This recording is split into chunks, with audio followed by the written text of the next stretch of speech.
Kapitel 13. Zur selben Zeit saß Cleo aufgebracht alleine zu Hause.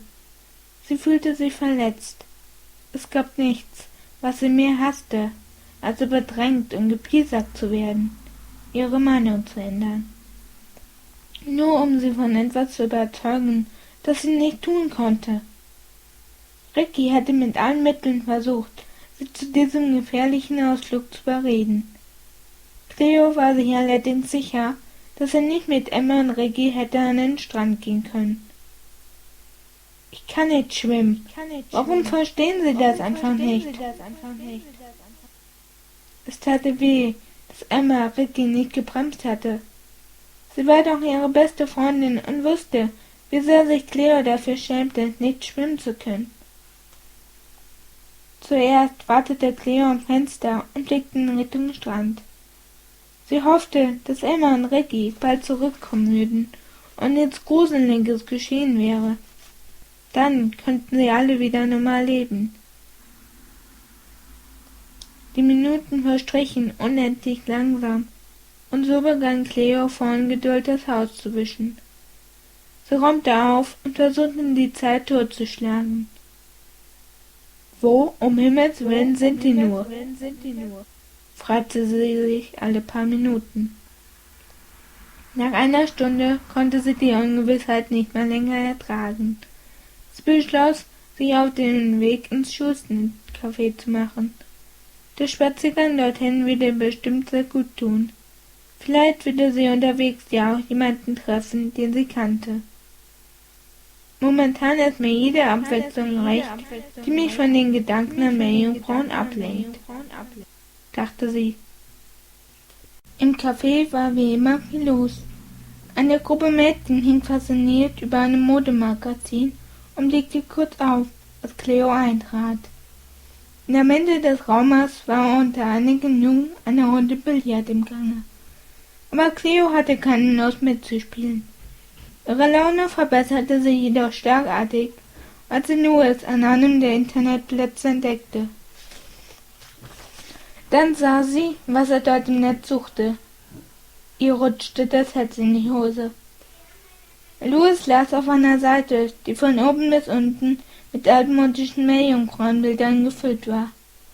Cleo sah Kopien alter Tintenzeichnungen, die unheimliche Kreaturen mit Wischschwänzen und unmenschlichen Gesichtern zeigten. Manche dieser Figuren hatten froschähnliche Beine und spitze Ohren. Eine hatte Schnurrhaare wie die einer Katze. Eine andere sah aus wie eine riesengroße Schlange. Cleo fröstelte. Flink bahnte sie sich ihren Weg zu den Internetplätzen. Louis war so in seine Recherche vertieft, dass er seine alte Freundin erst bemerkte, als er direkt hinter ihm stand. Sie lehnte sich zu seinem Ohr hinunter und fauchte ihn an.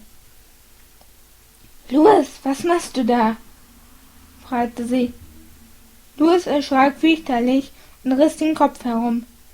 Cleo blickte sehnlich zurück und wunderte sich ein wenig über sein Verhalten. »Du hast mich danach gefragt«, sagte er und zuckte mit den Schultern. »Also habe ich gedacht, ich recherchiere mal ein wenig.« Cleo wusste nicht, ob sie verängstigt oder wütend sein sollte. Sie hatte angenommen, er hätte das Gespräch über die Meerjungfrauen längst vergessen. Oh Mann, hätte ich doch bloß nichts davon erwähnt, dachte sie erschrocken. Emma und Rikki werden stinksauer sein, wenn sie davon erfahren. Ich muss in Zukunft unbedingt besser aufpassen, was ich sage. Louis schielte kurz von unten zu ihr hoch. Dann setzte er seine Brille auf und blickte intensiv auf den Monitor. Cleo bemerkte es nicht. Sie sah sich im Café um. Offensichtlich hatte niemand Interesse an Louis McCartney und dem Computer. Gott sei Dank, ging es Cleo durch den Kopf. Das ist wirklich nett von dir, Louis, sagte sie schließlich. Aber das brauchst du wirklich nicht. Ich weiß, antwortete er lächelnd. Aber ich habe gerade unglaublich viel Zeit, Cleo. Hey, da, sieh mal, was ich Cooles gefunden habe. Cleo seufzte. Sie wusste, dass sie kein Recht hatte, verärgert über ihn zu sein. Nur musste er immer so hilfsbereit reagieren? Manchmal kommt es mir so vor, als bräuchte ich nur an etwas zu denken und er sucht mir die passenden Informationen aus dem Internet, überlegte sie. Genau das macht ihn aber auch zu einem so guten Freund. Er ist immer da, wenn ich ihn brauche. Jetzt, da Louis diese Dinge bereits gefunden hatte, war sie nicht mehr zu ignorieren. Vielleicht fanden sie ja etwas Brauchbares heraus. Möglicherweise passiert diese komische Sache ständig, auch wenn ich nicht ernsthaft daran glaube, sagte Cleo zu sich selbst. Sie lächelte Louis an und schlug ihm einen Spaziergang vor. Das Café wurde jetzt um die Mittagszeit immer voller.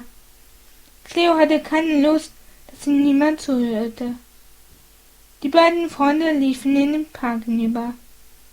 Cleo hörte Louis aufmerksam zu, als er ihr erzählte, was er über Meerjungfrauen im Internet gefunden hatte. Es gab anscheinend sehr viele Seiten zu diesem Thema, alle vollgepackt mit Geschichten, Artikeln und Bildern. Louis war fasziniert von all den Legenden und Theorien. Ein kleiner Funken seiner Begeisterung sprang sogar auf Cleo über. Mythen über Meerjungfrauen gibt es bereits seit mehr als 3000 Jahren, berichtete er, als sie über eine kleine Brücke im Park liefen. Und die Menschen haben das wirklich geglaubt? Fragte Cleo. Ja, es scheint so, antwortete Louis. Cleo war verblüfft. Hätte sie jemand vor 24 Stunden gefragt, ob sie an Meerjungfrauen glaubte, sie hätte laut gelacht. Selbst jetzt konnte sie es immer noch nicht glauben. Vielleicht waren die Menschen in früheren Zeiten viel aufgeschlossener gegenüber solch außergewöhnlichen Dingen als heute, dachte sie. Manchmal galten Meerjungfrauen als ein gutes Omen, also ein gutes Vorzeichen, erklärte Louis. Er hörte sich an wie ein Lexikon auf 2 Beinen. Und manchmal habe sie Unglück gebracht. Was denn für Unglück? Fragte Cleo, der sich vor Furcht der Magen zusammenzog. Sie konnte Louis' Antwort nicht mehr hören, denn in diesem Moment tauchte Zane auf, dessen Geländemaschine alles andere übertönte. Oh nein, stöhnte Cleo leise. Der hat mir jetzt gerade noch gefehlt, dachte sie. Zane legte direkt vor ihnen eine Vollbremsung hin und blockierte so den Weg. Cleo schmiegte sich unsicher an Louis. Ihr Freund sah allerdings genauso ängstlich aus, wie sie sich fühlte. Ignoriere ihn einfach, sagte Louis und blickte kopfschüttelnd zu Zane herüber. Er verachtete Zane, der nichts mehr liebte, als anderen Leuten das Leben zur Hölle zu machen.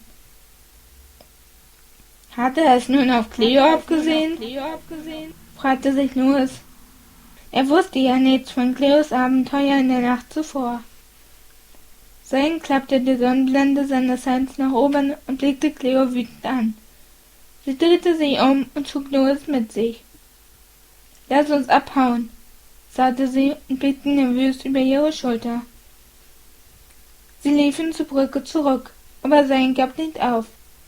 Er klappte die Blende wieder herunter und jährte seinen Motor auf Hochtouren. Dann schoss er ihn hinterher. »Pass auf!« schrie Louis, schubste Cleo vom Pfad und sprang ebenfalls zur Seite. Zane hätte sie beinahe überfahren. Nun versperrte er ihnen den Weg. Sie konnten die Brücke nicht erreichen. Zane stieg von seinem Moped, zog den Helm ab und wendete sich den beiden anderen zu. Seine Lippen bebten vor Zorn. In seiner schwarzen Motorradkluft sah er ziemlich furchterregend aus. Und das wusste er genau. »Nervös?« fragte er scheinheilig.